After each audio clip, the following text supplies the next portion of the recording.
How to play the Object 252U Defender, a new Premium Tier VIII heavy tank with a machine gun and an accordion. The Object 252U Defender. Beautiful.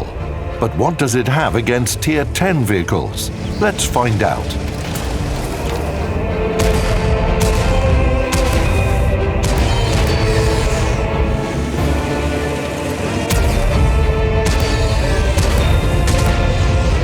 Impressive, isn't it? But an experienced player knows that there's always a downside. Today we're going to talk about the tank's strengths and weaknesses, what its benefits are, and how you can utilize them.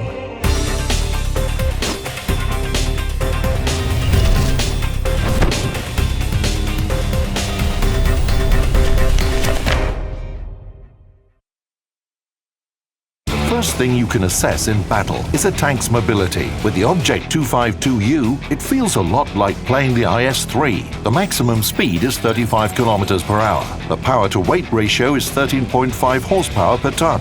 These aren't outstanding parameters, but the vehicle reaches its maximum speed pretty quickly. The Defender won't be the last to arrive at its position and will manage to return and knock off base capture if needed. It is mobile enough to get into a fight anywhere on the map, and that's a good thing, because this tank can't afford to stand in one spot throughout the entire battle. Its gun is tailored for a different playstyle. The Defender features a classic Soviet gun, which doesn't hurry to snap onto a target and has generous dispersion. If you've played the IS series of tanks, it won't surprise you. The gun reload time is pretty slow. With the relevant perks, equipment, and extra combat rations, it can be reduced to 11.8 seconds. To make up for this, the gun boasts a good penetration capability, 225mm for armor-piercing shells and 265mm for armor-piercing composite rigid rounds, and unique one-shot damage, on average 440 hit points. As a rule, guns of this caliber deal 390 HP, but here you can get over 500. Isn't that sweet? To summarize, the Defender's gun is good but slow. Not for sniper fire at long range. The cost of missing is too high. While you're reloading, the enemies will destroy your allies. And victory slips away. Or your allies knock out all the enemies, and you lose your chance to deal a good amount of damage. The gun's characteristics force this tank to rush forward, relying on RNG and armor. It's great. A streamlined turret shape, sloped armor plates along the entire perimeter of the hull. They aren't only beautiful, sometimes they can make you think you're playing a Tier 10 vehicle. Especially if you're at the top of the team lineup. The tank rushes forward. Fear and bewilderment engulf the enemy ranks.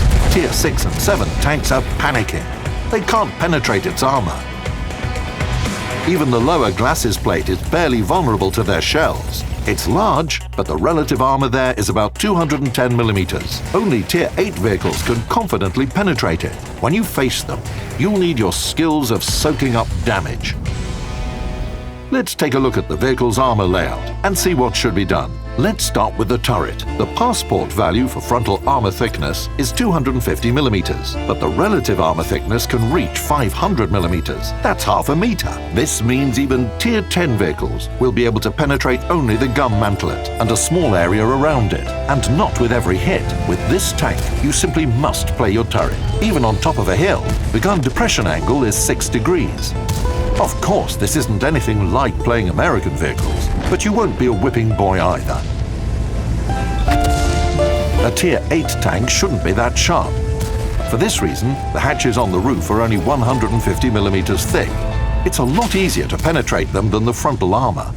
The upper glacis plate features a pike nose design. It's only 130mm thick, but look at the slopes. Even the grille fails to penetrate it. You hide the lower glacis plate, turn the tank's front towards the enemy, and feel like in an unassailable fortress.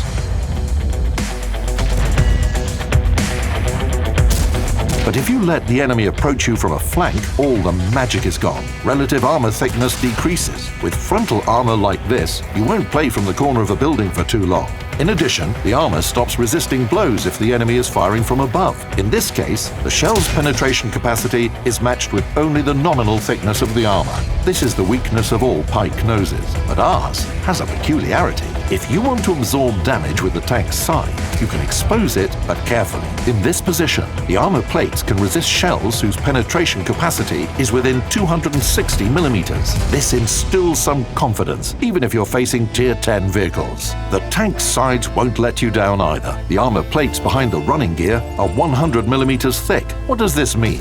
Let's say 3 Tier 10 enemies are behind the corner. The defender attacks them at approximately the ricochet angle. Even if a shell hits a spot that's not protected by tracks, it will still have to penetrate about 300 millimeters of armor. Heavy and medium tanks have only a slight chance of penetrating. For tank destroyers, it's 50-50. Their shell's penetration capability is similar to the target's relative armor thickness. To make the picture complete, we should take into account the running gear. It serves as a screen and protects the tank from heat shells. And don't fire at the sloped plates. It just doesn't make sense. In addition, this tank has a part that can cause some amusement. Yes, indeed, don't be surprised. Imagine a scout that circles round the last surviving heavy tank but fails to penetrate its rear. That's because this part has well-sloped armor too. However, it's only effective against guns whose penetration capacity is about 150 millimeters and lower. You'll have plenty of amusing situations in battles against Tier 6 and 7 vehicles. And now, some serious things. How should I play this tank? Accomplish personal missions related to absorbing damage, and simply have fun.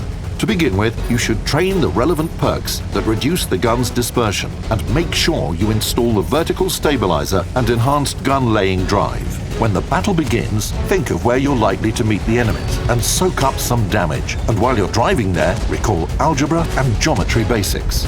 Position your tank some distance from the enemy front lines. Don't let their vehicles aim for your hatches.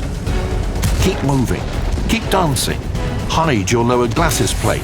As for the pike nose, keep it straight towards the enemy and never expose its side in a shootout. Remember, you're driving a heavy tank, a very heavy tank if it's at the top of the team lineup. In battles like this, feel free to play aggressively, lead the team, and push the enemy. But be cautious when fighting against Tier 10 vehicles. You still have your armor and can still soak up damage, but your targets should be picked carefully, as you won't be able to penetrate every single one in return. So it makes sense to expose your armor plates, only at a very acute angle. Here's one more important tip. When driving from behind cover to make a shot, try to keep the aiming circle as small as possible. Standing in enemy fire while snapping onto a target isn't the most pleasant thing to do.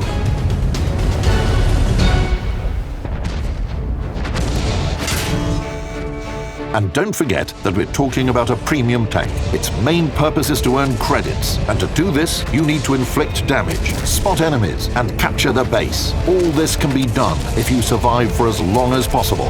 And you know what? This is exactly what the Object 252U is good for. Give it a go.